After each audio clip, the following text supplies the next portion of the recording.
한 해는 1월부터 12월까지로 이렇게 진행이 됩니다만은 우리 수성교회는 오래전부터 이 회계년도를 잡았어요.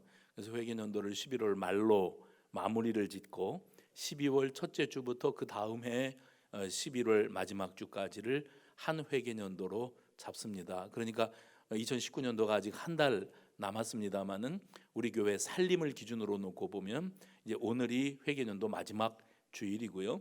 그리고 이제 다음 주 12월 첫째 주부터는 새로운 회계년도 2020년도 살림 체계로 들어가게 되어지는 겁니다. 그래서 오늘 이 날이 어떤 면에서는 우리 교회로서는 아주 중요한 의미가 있는 날이라고 말씀드릴 수가 있습니다.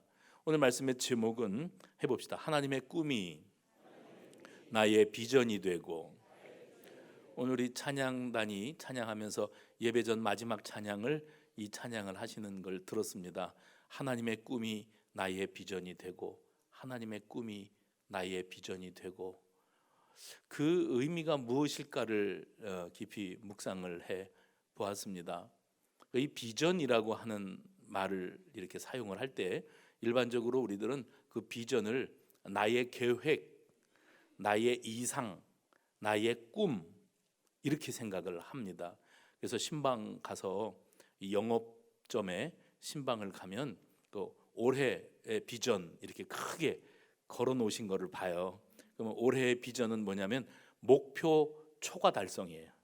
그래서 각자에게 영업하시는 분들에게 할당된 할당량이 있는데 그 할당량을 초과 달성하는 것이 올해의 비전이라. 그거는 이제 목표가 그렇다 그 말이겠죠.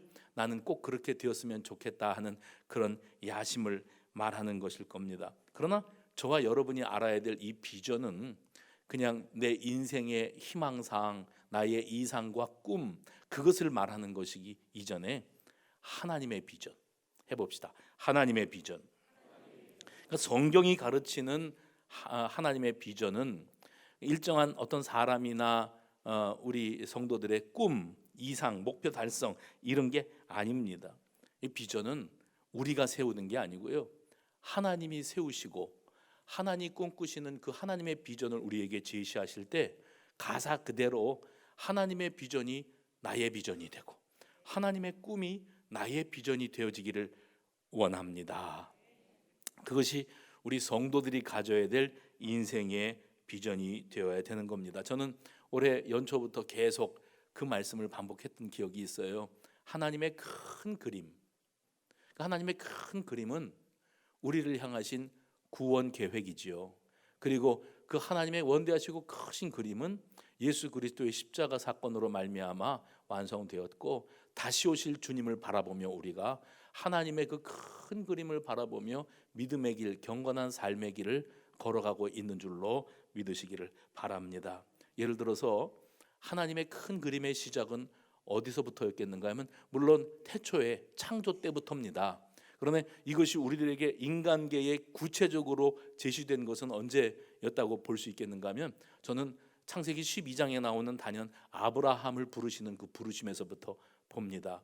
저 갈대아 땅 우르 지방 아무것도 모르고 우상 숭배자로 살던 아브라함이라고 하는 사람을 하나님께서 부르셔서 저 하란 땅으로 부르시고 그곳에서 젖과 꿀이 흐르는 가나안 땅으로 이렇게 인도해 가시는 이런 장면들이 이어지지 않습니까? 그때 아브람 아무것도 아니었던 그에게 아브라함이라고 하는 이름을 주시면서 하나님께서 젖과 꿀이 흐르는 땅 가나안 땅을 약속하시고 이제 한 민족을 약속하고 계십니다.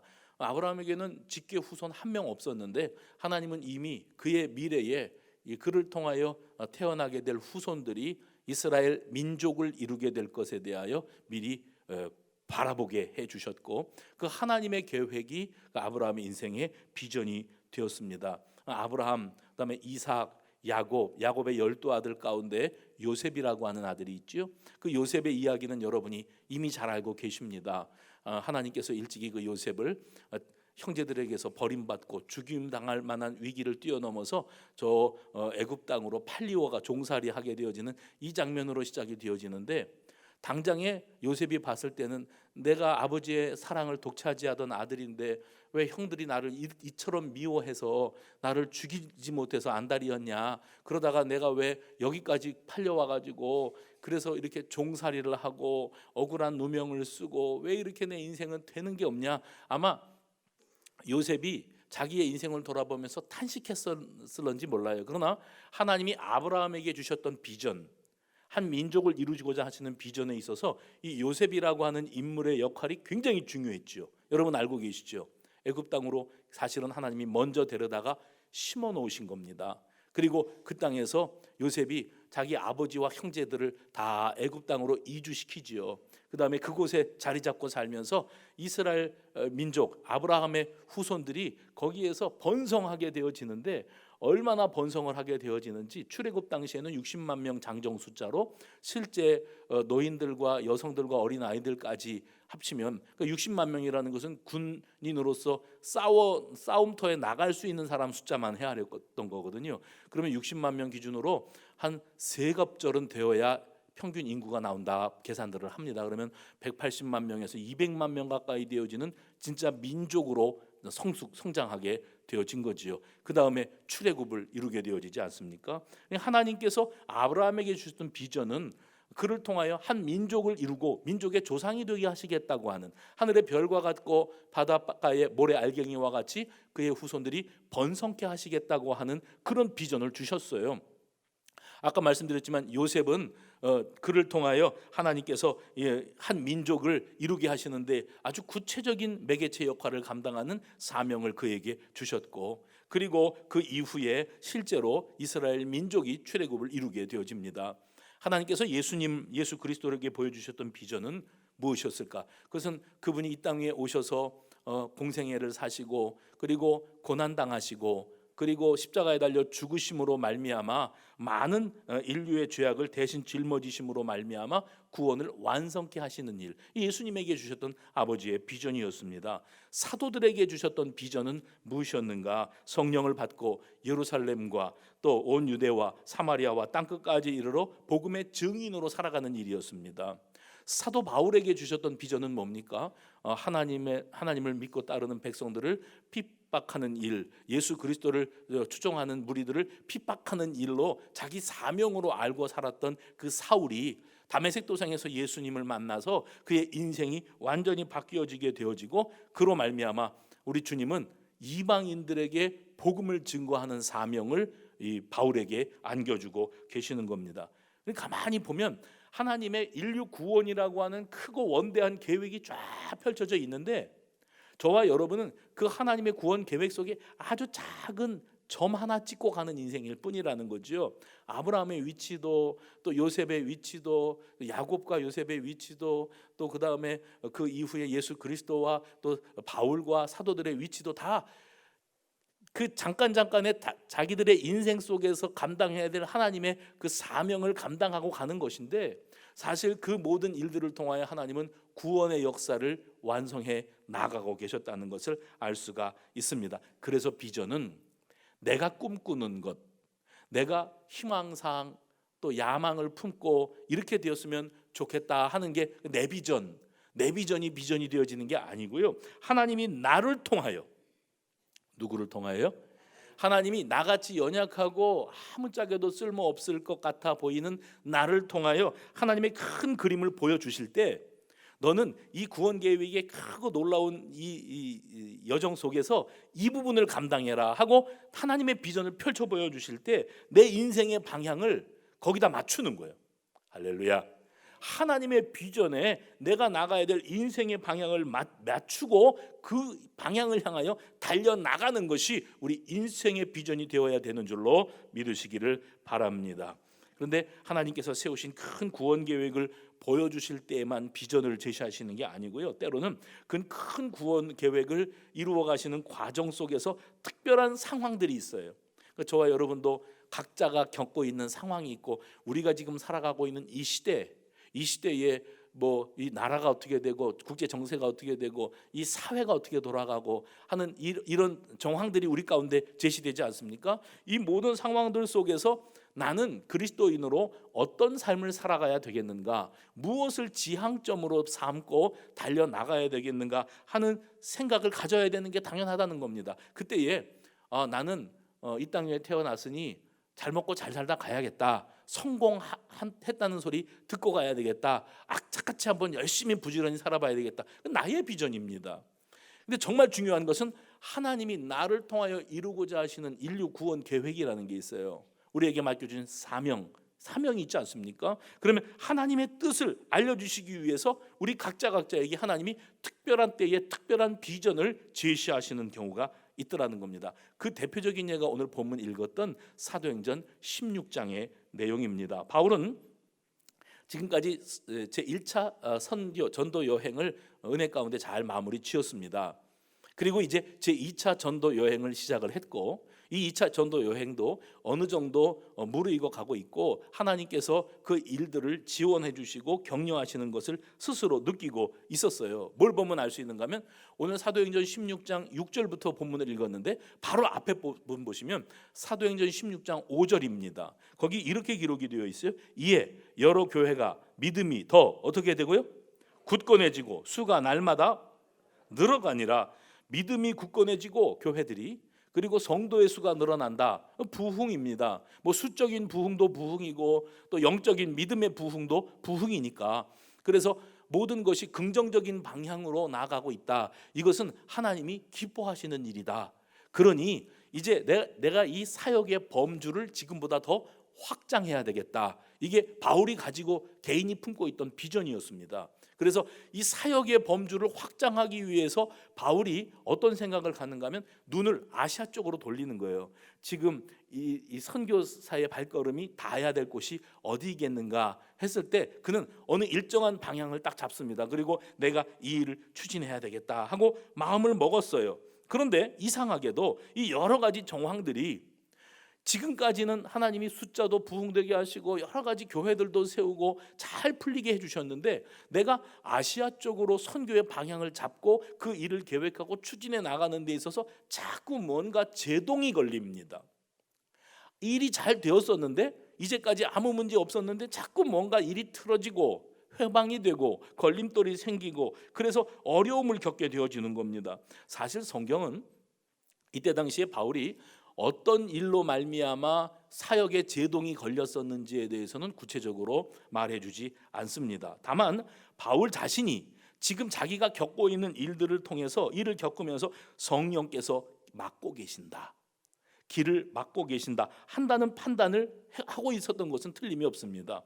그래서 아무리 좋은 의도를 가지고 내가 열정적으로 이 일을 추진해 나간다고 할지라도 주변 상황이나 사람이나 여건이나 내가 감당해야 될 여러 가지 상황들을 볼 때 이것이 여의치 않다, 그리고 내 계획하고 생각했던 것에 비해서 굉장히 어려움이 지금 내 앞에 다가오고 있다 하는 것을 느낄 때는 한 번쯤 그 자리에 멈출 필요가 있어요. 그리고 돌아봐야 될 필요가 있습니다. 혹시 내가 사람의 생각만 앞세우고 하나님의 생각을 도외시하고 있었던 것은 아니었을까 하고 돌아볼 필요가 있는 겁니다.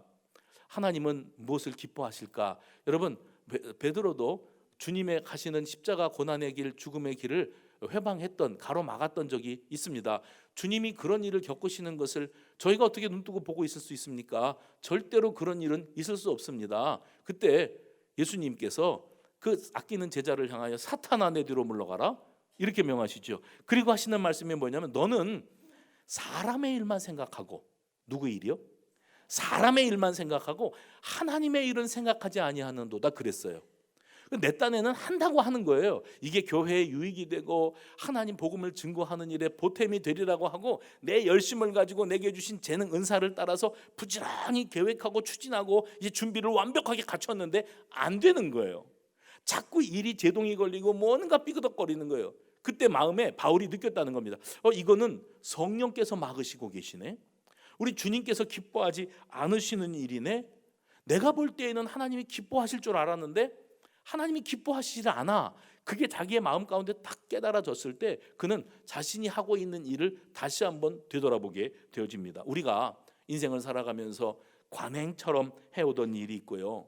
그다음에 전례대로 그런 거 있죠. 전례대로 지금까지 그렇게 해와도 아무런 문제가 없었어요. 그리고 잘 풀려왔었던 그런 일들이 있습니다. 그런데 그런 일들이 지금 이 시점에서 한번 또 그렇게 하던 대로 하려고 하는 건데 이상스럽게도 이번에는 안 되는 거예요. 안 풀리는 겁니다. 답답하기만 한 겁니다. 순적하게 열릴 줄 알았던 길이 열리지 않을 때 혹 이것은 하나님이 기뻐하지 않으시는 것은 아닐까? 하나님이 막으시는 것은 아닐까 하는 생각을 스스로 진단해 볼 필요가 있습니다. 내 욕심, 내 야심, 하나님의 생각을 하지 못하는 사람의 생각, 하나님의 일이 아니라 내 일이라 여기고 내가 생각하는 내 기준대로 내 판단대로 밀고 나가는 겁니다. 그러면서도 우리는 그러죠. 이것이 하나님의 뜻이라고, 하나님이 이걸 기뻐하신다고. 예전에는 그런 줄로 알았지요. 그런데 하나님이 그걸 기뻐하지 않으신다는 것을 이제라도 새삼 깨닫게 되었을 때 거기에서 중지하고 하나님이 어떤 것을 원하시는 것인가를 한번 돌아볼 필요가 있습니다. 이 정도의 판단력은 사람들에게 다 주어져 있습니다. 하나님으로부터 왜 제동이 걸리는 것일까? 동시에 하나님이 이 일에 브레이크를 걸지 않으신다고 할지라도 우리는 살면서 이것이 하나님이 원하시는 일인가?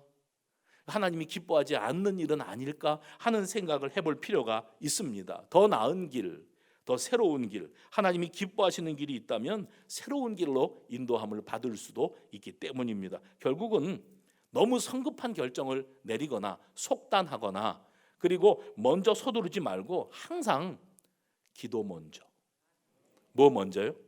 기도 먼저 하고 서두를 것이 없어요. 기도하고 해도 돼요. 기도를 해야만 해요. 그래서 성령보다 앞서지 않고 기도보다 앞서지 않고 말씀보다 앞서지 않고 예배보다 서두르지 않겠습니다. 항상 예배 먼저, 기도 먼저, 말씀 먼저 성령 인도하심을 따라 나가고자 할 때에 우리의 길이 열려지게 되는 거예요. 야곱의 예를 들면 여러분 야곱이 에서와의 갈등 상황 속에서 이제 축복권 장자권을 강탈을 하고 그 다음에 형의 미움을 받고 걸음아 나 살려라 도망길을 갑니다. 어머니가 자기 친정으로 가 있으라 그래서 외삼촌에게로 도망가서 거기서 수십 년 세월을 지나게 됩니다. 세월을 지나다가 외삼촌하고의 관계에 큰 문제가 없었어요. 똑똑하고 또 일 열심히 하고 하니까. 그런데 어느 날 야곱이 깨닫습니다. 외삼촌이 나를 대하는 태도가 조금 달라지고 있다. 눈빛이 예사롭지 않다. 이것을 야곱이 깨닫게 되었는데 마침 그때에 하나님께서 창세기 31장 3절에 음성을 들려주십니다. 네가 내 고향으로 돌아가라. 한번 읽어볼까? 여호와께서 시작.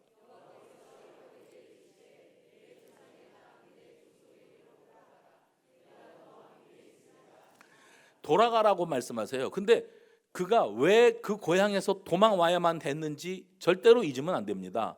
본인도 잊지 못하고요. 내 고향은 돌아갈 수 없는 땅이에요. 거기 가면 형한테 죽어요. 그렇게 사기를 치고 도망을 온 땅이에요. 그러니까 돌아가라고 하셨을 때 하나님 말도 안 됩니다. 제가 여기에 왜 와 있는데요. 거기 돌아가면 저는 죽습니다. 이게 아니고 마침 그때 외삼촌이 자기를 대하는 태도도 분위기가 심상치가 않고 마침 그때 하나님께서 직접 말씀하시기를 고향으로 돌아가라 하는 음성까지 듣게 되었을 때 야곱은 깨닫습니다. 아, 상황이 바뀌고 있다.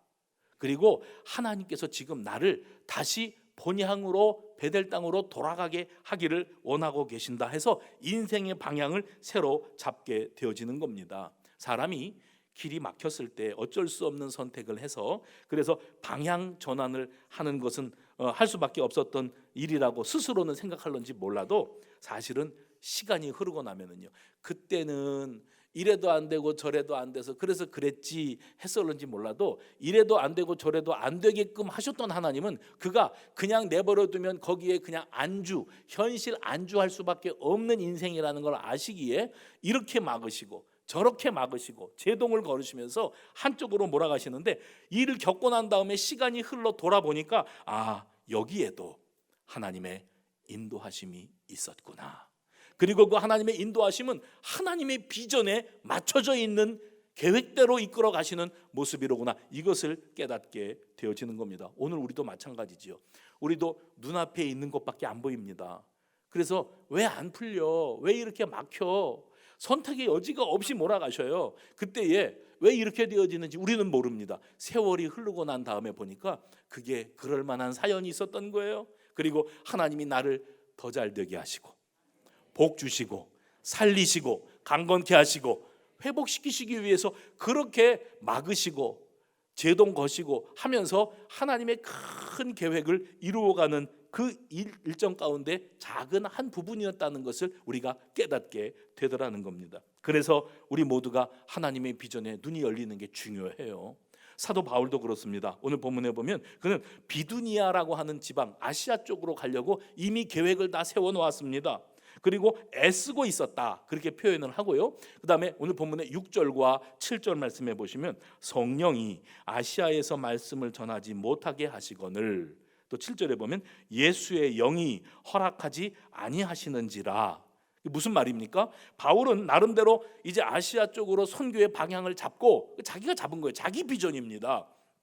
그리고 추진하고 계획하고 노력했었는데 이 일이 진행되지 않고 있었어요. 뭔가 그 다음 단계로 넘어가지를 못하고 있었을 때 그 배후에 뭐가 있었는가 하면 그렇게 하지 못하게 하시고 그렇게 하도록 허락하지 아니하시고 하는 성령의 간섭하심이 있었습니다. 그래서 그는 비두니아로 향하였던 계획을 다 접습니다. 접고 그 다음에 방향을 드로아 쪽으로 잡지요. 4절에 8절 말씀 보시면 드로아 쪽으로 방향을 잡습니다. 사실 저 좀 보세요. 사람이 한번 칼을 뽑으면 무라도 잘라야 된다면서요. 한번 추진하려고 마음 먹었으면 끝까지 한번 해봐야지 손쉽게 방향을 틀어 그러면 사람이 주관이 없고 줏대가 없고 이랬다 저랬다 방향 감각이 없이 즉흥적인 감정으로 살아가는 사람, 가벼운 사람으로 느껴질렀는지 모릅니다. 그런데 방향 전환이라고 하는 것은 절대로 부끄러운 일이 아니에요. 왜냐하면 우리가 내 비전만 믿고 의지하고 내 방향을 잡고 내가 추진해 나가던 것이었으니까. 그러나 하나님이, 이것은 하나님이 하고자 하시는 이 구원의 큰 계획, 큰 그림을 이루어 가시는 일에 있어서 전혀 보탬이 되어지지를 않아요. 우리 모두에게는 사명이라는 게 있는데 그 사명의 길에서 벗어나 자기 생각, 자기 뜻대로 밀어붙이고 나가는 거예요. 그럴 때는 제동이 걸리지요. 그때에 묵상해야 된다고 그랬습니다. 스톱하고 묵상할 때 하나님, 제가 하나님의 일을 생각지도 아니하고 사람의 생각만 앞세워서 내 열정만 가지고 일을 추진하다가 하나님의 제동에 걸렸습니다. 이때는 제가 방향을 틉니다. 하나님의 비전이 나의 비전이 될 겁니다. 아멘을 3명밖에 안 할 줄은 상상도 못했어요. 하나님의 비전, 하나님의 꿈은 곧 나의 비전이 될 것입니다 하고 방향 전환을 결단할 줄 아는 그런 용기도 우리에게는 있어야 된다는 거예요. 잠언 16장 9절 말씀 보세요. 사람이 마음으로 자기의 길을 계획할지라도 그의 걸음을 인도하시는 이는 여호와시니라. 잊지 마시기 바랍니다. 하나님이 그렇게 할 때에, 하나님이 그렇게 하시는 데는 다 하나님의 이유가 있는 겁니다. 사람이 그렇게 할 때에도 자기 생각이 있죠. 자기 계획대로 미래의 계획을 맞추고 그 일을 추진해 나갑니다. 이것이 잘못된 것은 아니에요. 계획성 있게 사는 것은 잘못된 것이 아니라고요. 그러나 우리가 그리스도인으로서의 자기 정체성을 잊지 아니하고 순간순간 나아갈 때에 내가 가고자 하는 이 길이 하나님의 일을 생각함이냐 내 개인적인 야망이냐, 이것은 반드시 분간할 필요가 있습니다. 그리고 결코 나는 하나님의 인도하심을 거스르는 결정이나 선택, 고집을 피우지 않겠다. 오로지 성령의 인도하심에 민감하게 반응하면서 살겠다 하는 그런 마음이 저와 여러분에게 있게 되기를 간절히 바랍니다. 예수님도요, 할 수만 있다면 이 잔을 내게서 지나가게 하옵소서. 여기까지만 기도했으면 예수님도 사람, 인간의 몸을 입고 계신지라 사람의 비전을 먼저 앞세웠던 거겠지요. 그러나 나의 원대로는 마옵시고 아버지의 원대로 되기를 원합니다. 아버지의 원이 뭔데요? 아버지의 원은 그 하나밖에 없는 아들이 이 모든 인류를 살리시기 위하여 십자가에 달려 죽는 일이었어요. 아버지의 뜻대로 되기를 원합니다. 하나님의 비전, 인류 구원 계획이 나의 비전이 되어지기를 원합니다 하면서 하나님의 계획을 그대로 받아들이게 되어지지요. 출애굽한 이스라엘 백성들을 생각해 보십시오. 출애굽 정말 놀라운 기적과 기적의 연속으로 출애굽이 되어졌습니다. 그리고는 이제 하나님이 이 일을 이루셨다 하면서 기적을 간증하면서 전진 또 전진했겠지요. 그 앞에 홍해바다가 가로막고 있는 것을 발견합니다. 뒤를 돌아보니 애굽 군대가 추격해 옵니다. 그때의 이스라엘 백성들은 과연 하나님이 우리를 홍해바다 앞에서 몰살시키시려고 그 어려움들을 다 통과해서 출애굽하게 하셨을까?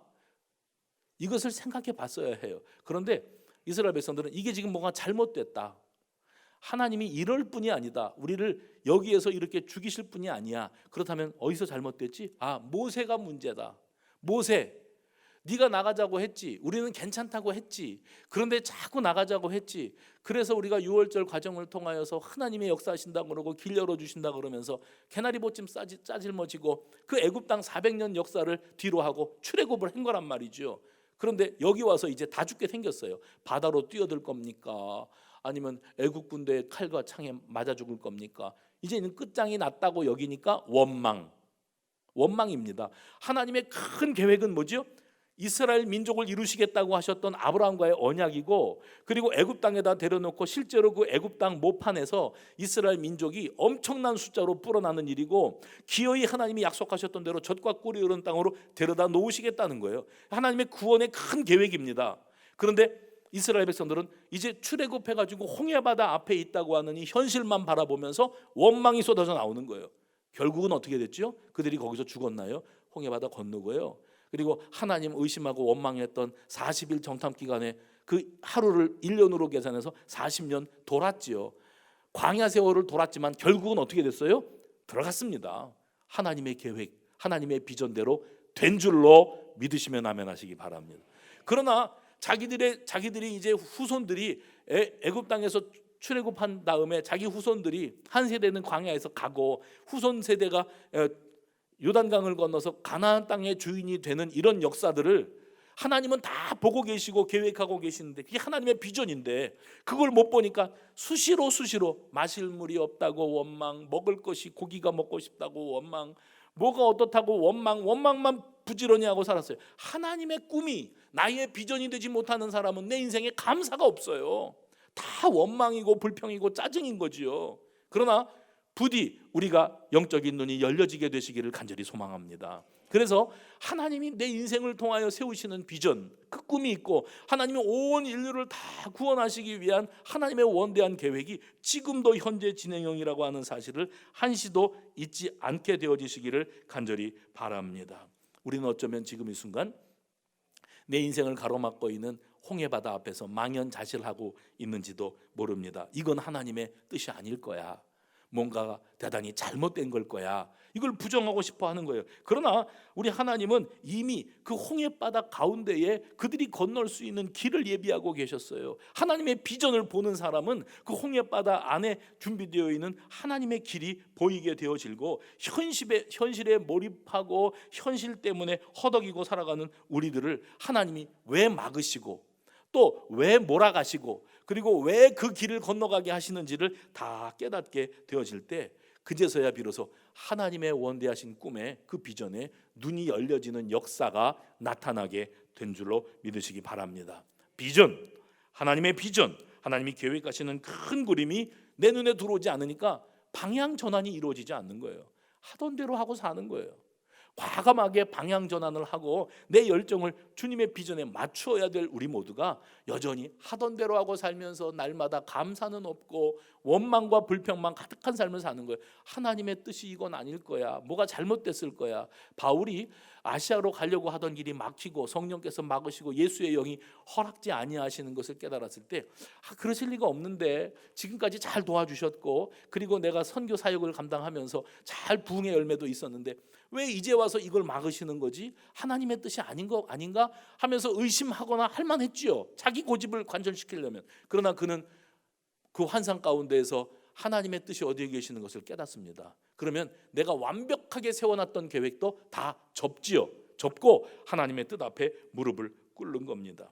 오늘 우리가 내 뜻, 내 비전, 내가 잡은 방향을 고집하지 말고 막으시고가 뭐예요? 6절에 보면 못하게 하시거늘 막으시지요. 그 다음에 소용이 없게 하시고, 거기 7절에 보면 허락하지 아니하시는지라. 내가 무슨 계획을 세워두고 다 소용이 없는 겁니다. 새로운 방향을 제시하시고 성령의 인도하심이 확실할 때 여기에 순복할 수 있는 저와 여러분이 되어지시기를 바랍니다. 가만히 생각해 보세요. 힘써도 안 되고 애써도 안 되고 이렇게 봐도 안 되고 저렇게 봐도 안 되고 왜 이렇게 안 될까? 혹시 나는 하나님의 비전은 안중에도 없이 내 야심에만 사로잡혀 욕심껏 일을 추진하고 있는 것은 아니었을까 생각해 봐야 됩니다. 결국에 바울은 비두니아로 향하던 계획을 다 접었어요. 그리고 드로아로 갔는데 그 드로아로 갔을 때에 그 밤에 환상 가운데에서 주님의 음성을 듣게 되어집니다. 그 환상이 뭐였죠? 그곳 사람이 밤에 환상 가운데 바울에게 보였는데 마게도냐 사람 하나가 서서 그에게 청하여 이르되 마게도냐로 건너와서 우리를 도우라. 이 소리를 듣는 순간에 하나님이 왜 막으셨는지를 깨닫게 되는 겁니다. 그리고 이 음성을 듣는 환상 가운데 듣는 순간에 하나님의 비전이 명확하게 자기에게 와 닿는 거예요. 그래서 환상 가운데 마게도냐 사람이 하는 음성으로 들었지만 바울은 그 음성을 들을 때 바울아 예수님의 음성을 듣는 겁니다. 바울아 너는 이제 마게도냐로 가서 그곳 사람들에게 복음을 전하여라. 바울이 품고 살아야 될 비전이 새롭게 방향을 잡게 되어지는 순간이었습니다. 마게도냐 사람의 요청은 하나님의 부르심이었고 하나님의 비전이었던 겁니다. 오늘 우리 모두가 하나님의 비전에 눈뜨는 시간 되시기를 간절히 바랍니다. 비전이 사람을 새롭게 하더라고요.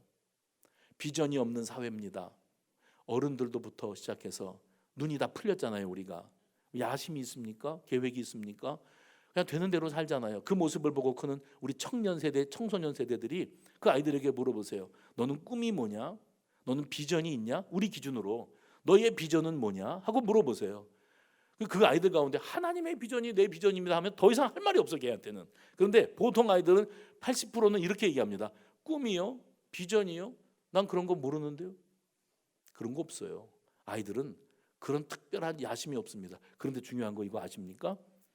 우리 청년 세대나 청소년들에게 내가 여기에다가 내 인생을 건다. 내게 주신 은사와 내게 주신 모든 열정을 내가 여기에다가 다 쏟아놓는다. 후회 없이. 그게 자기 비전이거든요. 그것만 확실하게 세워지면 그 아이들은 눈에서 빛이 나게 되어 있습니다.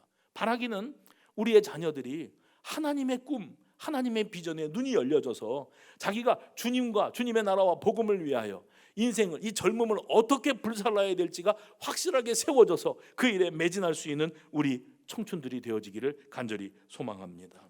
바울은 비전을 붙들고 마게도냐 지방으로 들어가면서 과연 내가 세웠던 계획을 접고 하나님이 인도하시는 쪽으로 나가다가 내가 후회하는 것은 아닐까? 혹시 내가 하나님이 주신 그 비전을 잘못 이해하고 깨달은 건 아니었을까? 반신반의하면서 따라갔을런지도 모르겠어요. 그런데 오늘 본문 장면 바로 뒤에 뭐가 나오냐면 빌립보에서 바울이 루디아를 만나고 간수의 구원을 목격하고 그곳에 교회가 세워지는 역사를 보게 됩니다. 그때서야 무릎을 탁 치는 거죠. 아시아로 가려고 했던 내 열정을 하나님이 굳이 막으시고 이 땅으로 인도하신 데에는 다 이유가 있었구나. 하나님의 비전이 따로 있었구나. 그리고 그 눈앞에 펼쳐지는 현실을 보면서 하나님이 하고 계시는 일에 놀라움을 금치 못하게 되어지는 겁니다. 제 생각에는요, 사도 바울에게 질문을 던졌을 때 어떤 질문이냐면, 바울 선생님, 한평생을 복음을 위하여 헌신하고 사셨는데 당신의 인생 가운데서 가장 극적인 상황, 평생을 잊지 못할 장면이 있다면 어떤 장면이라고 말씀하실 수 있겠습니까? 하고 질문을 한다면 바울은 단연 다메섹 도상을 이야기할 것 같아요. 그래서 자기 딴에는 하나님 편에 서갖고 잘한다고 한 건데 예수님과 예수님의 복음, 이것을 정면으로 가로막고 있었다고 하는 사실을 그가 거기서 깨닫지요. 그래서 사람이 완전히 방향을 틉니다. 180도 인생의 방향을 틀었던 사건. 그 다음에는요, 바울에게 묻는 거예요. 그 다음에 당신의 평생에 잊지 못할 상황은 무엇입니까? 그러면 다메섹 도상의 사건 다음에가 바로 오늘 읽었던 사도행전 16장에 나오는 바로 이 장면이에요. 내 생각에는 아시아로 가서 복음을 전하는 게 효율적이겠다, 하나님도 기뻐하실 거야 했는데 막았어요. 성령이 막으시고 예수의 영이 허락하지 않으셨어요. 그래서 유럽으로 방향을 틀었어요. 그리스 땅으로 들어가려고 마음 먹었어요. 그런데 성령께서 환상 가운데 마게도냐 환상을 보게 됐어요. 하나님이 원하시는 게 이거구나. 빌립보 지방까지 도착을 해서 거기에서 이방인의 가정이 예수를 영접하는 장면까지 보게 되었어요. 그 모습을 보면서 하나님의 인도하심, 하나님의 계획, 바로 이 상황, 바로 이 장면을 위하여 하나님이 굳이 내가 하겠다는 것까지 못하게 하시면서 이 놀라운 역사를 보게 하시는구나. 이 비전의 눈이 열리는 순간입니다. 비전의 눈이 열리면 사람이 물불을 안 가리고요, 그 열정을 그 하나님의 비전에 맞추고 나아갈 때에 비로소 그의 삶이 제대로 된 방향으로 나갈 수 있게 되어지는 거지요. 오늘도 우리 주님은 바울이 겪었던 그 두 번의 인생의 대전환점처럼 우리의 인생 가운데 어떤 전기를 마련해 주기를 원하세요. 네 생각대로 해봤지? 네 비전이라고 한번 해봤어? 근데 잘 되더냐? 안 풀렸습니다. 잘 안 됐습니다. 시간은 시간대로 들고 돈은 돈대로 들고 사람은 사람대로 잃고 나는 나대로 피곤하고 지쳤습니다. 왜 그랬을까? 왜 그랬을까? 이 하나님이 하시는 일과 사람이 생각하여 세운 계획과 정면 충돌될 때 사람은 자기 계획을 접어야 됩니다. 그리고 주님이 세워놓으신 크고 원대하신 비전, 그 주님의 구원 계획에 내 인생을 맞추겠습니다. 그리고 주님의 부르심 앞에 내가 헌신하고 순종하겠습니다. 바로 그 헌신과 순종의 결단을 통하여 주님 앞에 온전히 설 수 있게 되기를 바랍니다. 여러분 알고 계시죠? 오늘 하나님께서 모든 이 과정들을 통해서 하나님의 구원의 큰 그림을 보여주시는데 우리가 이것을 다 이해하기가 어렵다는 겁니다. 베드로 이야기 아시죠? 베드로는 율법에 익숙한 사람이거든요. 그런데 어느 날 우리 주님께서 그에게 환상을 보여주시는 겁니다. 뭘 봤는가 하면 하늘에서 보자기가 내려왔는데 그 보자기 안에 그 사람들이 먹으면 안 돼, 율법이 금하고 있는 짐승들과 음식이 담겨져 있는 거지요. 먹으라, 잡아 먹으라. 아닙니다, 주님. 아무리 주님이시라 그래도 제가 이건 안 됩니다. 왜냐하면 율법에 이거는 하나님이 금하신 음식이기 때문입니다. 뭐라고 어떤 음성이 들려왔어요? 내가 거룩하게 한 것을 네가 속되다고 말하지 마라. 그리고 그 주님이 말씀하신 것을 자기가 순종하고 되었을 때 비로소 인도함을 받아서 이방 백부장 고넬료의 집으로 인도함을 받고 복음을 전했어요. 어떤 면에서는 탐탁지 않은 상황 속에서 복음 증거가 되어졌는데 그 고넬료의 가정에 성령이 강림의 사건이 일어납니다. 그 가족 식구들이 다 변화되고 주님을 영접하는 놀라운 역사를 목격하게 되어지는 거지요. 그걸 보면서 그도 깨닫게 되어지는 거예요. 하나님의 비전이 있구나. 하나님이 하시는 계획이 있는데 그것은 내가 알고 있는 내 개인의 인간 상식, 내가 알고 있는 이 짤막한 그 사고방식과 상식이 아무것도 아니었구나. 하나님의 큰 비전, 하나님의 구원의 큰 계획을 내가 다 바라볼 수가 없구나. 그래서 비로소 이방인들까지도 하나님이 다 품으시는 거예요. 하나님의 그 구원의 그 범주 안에 온 인류가 다 들어온다는 사실을 비로소 깨닫게 되어지는 겁니다. 오늘 우리에게 그런 눈이 열려지게 되어지시기를 간절히 바랍니다. 한 해가 저물고 있습니다. 이제 한 달밖에 남지 않았어요. 한 달 남았지만은 지난 11개월을 돌아보고 지난 1년을 돌아보면서 나는 하나님의 비전에 내 모든 것을 바친 사람으로 살아왔는지 아니면 내 꿈과 내 계획, 내 야심, 내 목표 그것만을 앞세우고 달려가다가 길이 막히고 답답한 상황 가운데 봉착한 것은 아니었는지 한번 돌아볼 필요가 있습니다. 오늘 예배 전에 우리 찬양팀이 찬양하시는 소리를 들었어요. 하나님의 꿈이 나의 비전이 되고, 하나님의 꿈이 나의 비전이 되고, 그 다음에 예수님의 성품이 나의 인격이 되고. 한번 깊이 묵상해 보세요. 성령님의 권능이 나의 능력이 되길 원하고 바라고 기도합니다. 한 주간 동안 사시면서 여러분 귓전에 가요가 울려 퍼지지 않았으면 좋겠어요. 오늘 이 예배를 드리고 한 주간 다음에 우리 여기서 만날 때까지 한 주간 동안 여러분의 귓전에 계속 하나님의 꿈이 나의 비전이 되고 예수님의 성품이 나의 인격이 되고, 하나님의 꿈이 나의 비전 되고 예수님의 성품이 나의 인격이 되기를 원합니다. 그 마음, 그 소망 품고 나아가는 저와 여러분 되시기를 주의 이름으로 축원합니다. 기도합시다. 아버지 하나님 감사합니다. 주님은 다 계획하고 계시건만 나는 내 비전, 내 꿈, 내 계획만, 내 야심만 품고 나가고 있지는 아니하였습니까? 이제는 인류를 구원하시고 저들을 대속하시고 사랑하시기를 원하시는 우리 아버지 하나님의 구원 계획, 그 원대하신 비전에 내 비전을 맞추게 하여 주옵소서.